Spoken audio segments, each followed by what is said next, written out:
bururi-ini witũ na nĩ wega andũ kwĩyumĩria gũka kũmateithĩrĩria ta gũka kũ have fun nĩ kũririkana kwĩ andũ angĩ mena mathĩna ma mwĩrĩ na nĩ wega tũke tũma support.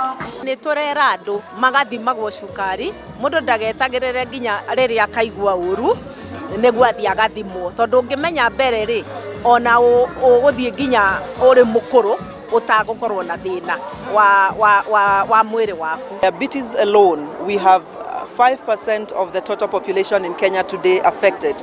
Of this population, 1 out of 10 persons affected is a child, and that is why this year the fight is really to raise resources to support children with diabetes.